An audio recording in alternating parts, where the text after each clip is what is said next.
और जब 2014 का लोकसभा चुनाव था और 2019 का लोकसभा चुनाव था, जब आज विश्व के सबसे शक्तिशाली नेता, जिनको आपका आशीर्वाद सबका प्राप्त है, मैं जानता हूं, भारत के प्रधानमंत्री माननीय नरेंद्र मोदी जी को प्रधानमंत्री बनाना था, तो हम तो 80 में से 73 सांसद दे पाए थे, लेकिन आपने 25 में से पूरे 25 सांसद 100% दे करके कैसा देशभक्ति का जंजवार उमड़ रहा था। मैं उस समय भी एक बार यहां पर चुनाव में आया था और आया था तो मैंने देखा है किस प्रकार से आप सबका आशीर्वाद मिला। मैं आप सबको यही यहां पर भरोसा दिलाना चाहता हूं, यही कहना चाहता हूं। आज के इस कार्यक्रम का जो बिंदु मुझे बताया गया था, सामाजिक एकता, समाज में राजनीतिक चिंतन एवं निर्णय, सामाजिक कुरीतियों को दूर कैसे करें। अब कुरीतियां क्या क्या है वो आप सब जानते हैं। आर्थिक रूप से विकास कैसे करें।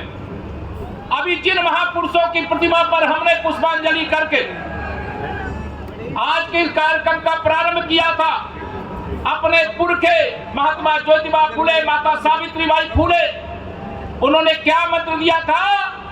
शिक्षित बनो, संगठित बनो, सफल बनो। अगर शिक्षा नहीं है तो सब कुछ अधूरा है।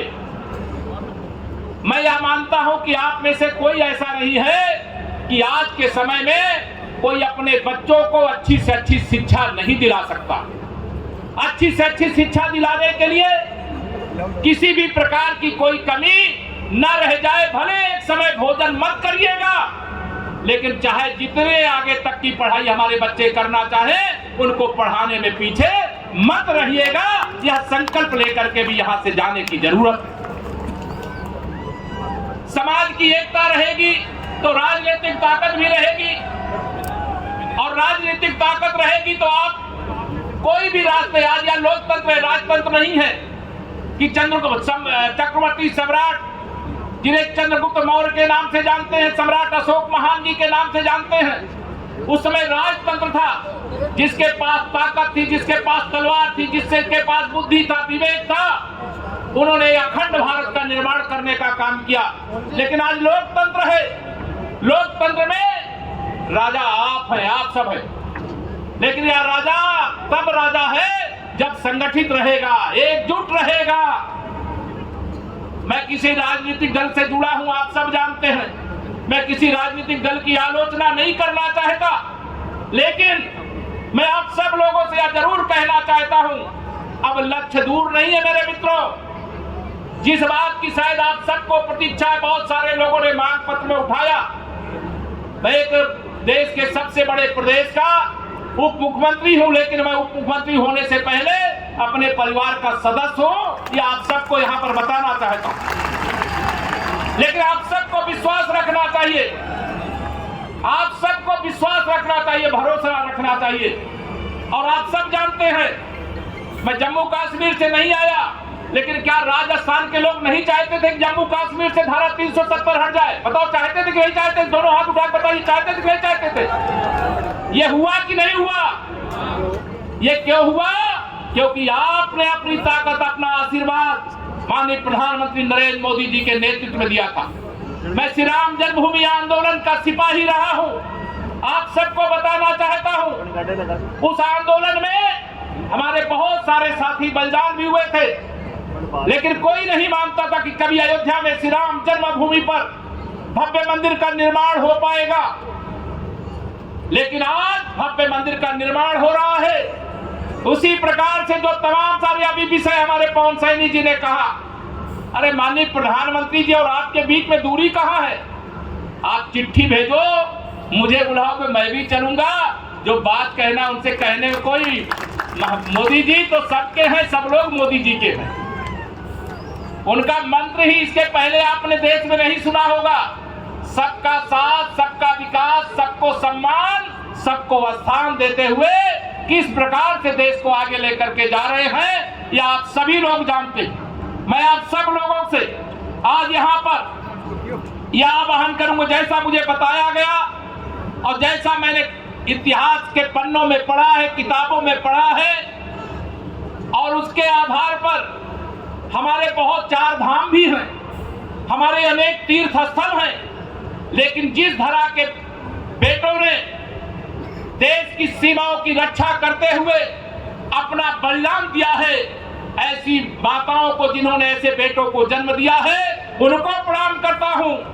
मैं उन बहनों को प्रणाम करता हूं जिन्होंने अपना सिंदूर लुटाने का काम किया है, लेकिन देश के लिए कभी पीछे हटने का काम नहीं किया है।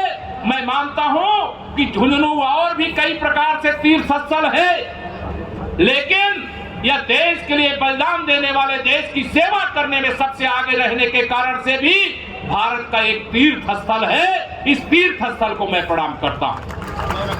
मैं जिस वंश के, जिस समाज के हम सब लोग हैं, जो मैं इतिहास के पन्नों में पढ़ा हूं, यहाँ की हमारी गौरवधाय के रूप में कोई अपने बेटे का बलिदान दे करके अपने राजवंश को बचाने के लिए कार्य करे, वह कोई और नहीं मेरे भाई बहनों, वो हमारे ही समाज की मां थी। हमारे अपने बेटे को उन्होंने बलिदान देने का काम किया था।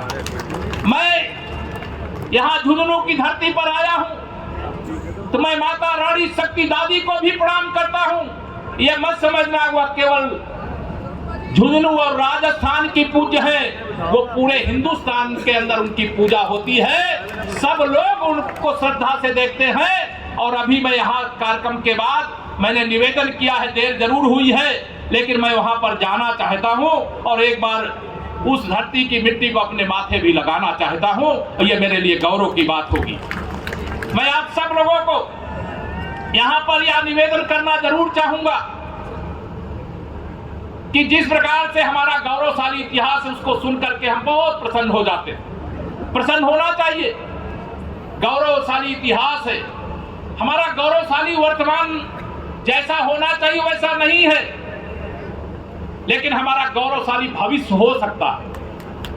अभी मुझे यहाँ पर बताए थे, मैं तो पूरा अभी राजस्थान का डिटेल पूरा नहीं जानता, लेकिन राजस्थान प्रदेश के अगर 200 विधानसभा क्षेत्र हैं, तो मुझे सभी वरिष्ठ साथी मित्र लोग बता रहे थे कि सभी विधानसभा क्षेत्रों में हमारे परिवार के लोग रहते हैं। सही बात है? ये सही है? दोनों हाथ उठा के बताओ सही है। तो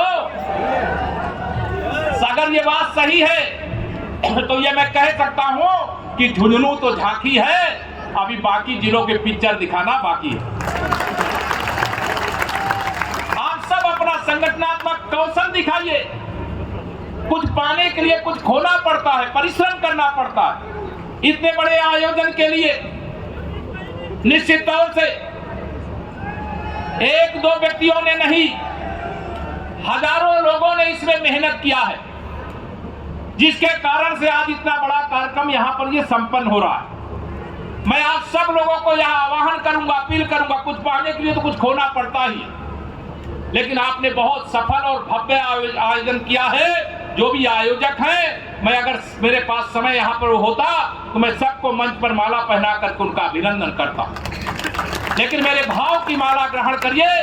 मेरे भाव मैं के साथ आप सबको प्रणाम करता हूँ। यह केवल एक दिन का पानी का बुलबुला नहीं होना चाहिए।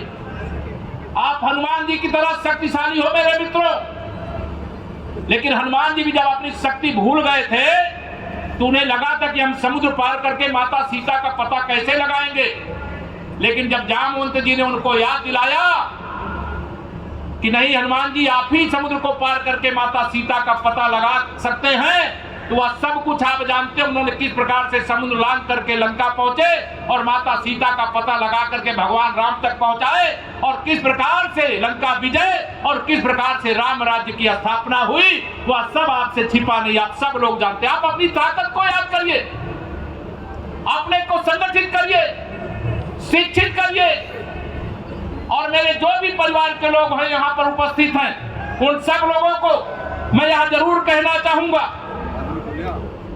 मैं राजस्थान के बारे में जानता हूं, काफी कुछ जानने की कोशिश किया था। मैं जानता हूं बहुत सारा हमारे परिवार के जो सदस्य यहाँ पर बैठे, उनके बहुत सारे अधिकार हैं, उनसे वो वंचित हैं। जो अधिकारों से आप वंचित थे वो अधिकार आपको मिले। जिस फोरम पर मुझे प्रयास कर